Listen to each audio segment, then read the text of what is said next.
Jana Sase Damisa, wanda yanzu aka fi sani da Canavaro a cikin shirin fim din nan mai dogon zango a duniya, yana daga cikin jaruman da suka samu ɗaukaka a cikin masana'antar Kano.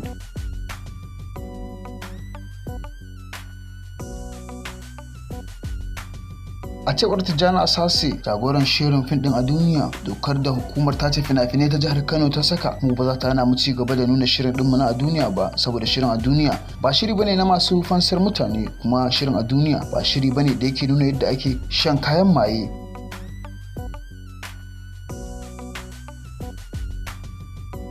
Jana Sase Damisa, wanda aka fi sani da Canavaro, ya kara da cewa a yau ko babu rike wuka a cikin shirin a duniya, hakan ba zai hana mu ci gaba da nuna shirin fim din a duniya ba, inda ya kara da cewa a yau ko ba fim din a duniya ba za mu gaza samun na cin abinci ba a rayuwa, saboda inda rabbana ba wahala.